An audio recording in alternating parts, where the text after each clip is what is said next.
Rais wa Marekani Bwana Donald Trump amesema kwamba jeshi la Ukraine ni jeshi dhaifu sana na kwamba kamwe halitoweza kupambana na taifa kubwa kama vile Urusi, huku akihimiza juu ya mapatano ya kumaliza vita hivyo. Rais huyo wa Marekani, licha ya kuliona jeshi la Ukraine kuwa jeshi dhaifu, lakini pia amemdharau Volodymyr Zelensky, rais wa Ukraine, na hii ni kwa mujibu wa gazeti la The Times.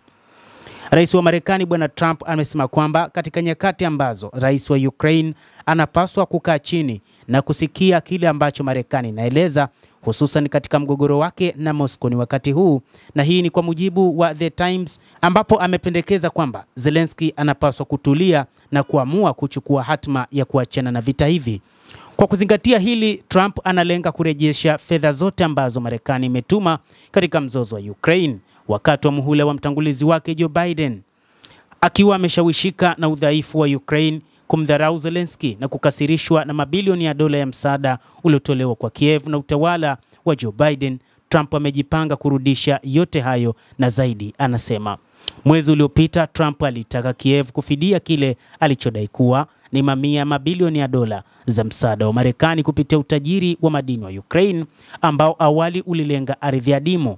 Marekebisho ya awali ya makubaliano hayo yameripotiwa kusainiwa mapema mwezi Machi, lakini yakafutwa na Zelensky baada ya kupigizana kelele na rais wa Marekani katika ofisi ya White House kufuatia mabishano hayo, ambapo Trump alisimamisha kwa muda misaada yote ya kijeshi na ushirikiano wa kijasusi kwa Kiev. Hata hivyo, Washington ilibatilisha uamuzi huo baada ya kukubaliana na usitishaji mapigano kwa muda wa siku 30 kufuatia mazungumzo kati ya Marekani na Ukraine mjini Jeddah mapema mwezi huu.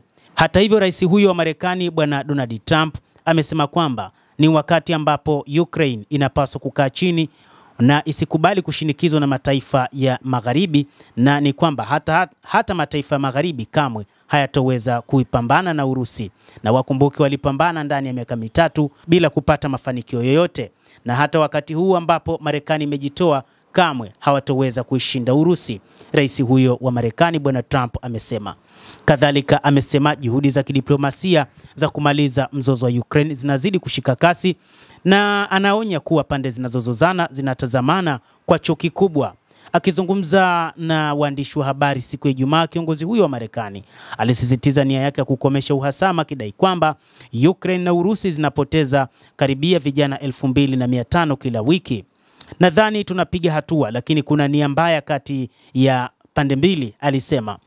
Makamu wa rais wa Marekani JD Vance alirejelea maneno hayo wakati wa ziara yake huko Greenland, akisema kwamba ni wazi tumepata usitishaji vita huu kwa miundombinu ya nishati kati ya Urusi na Ukraine.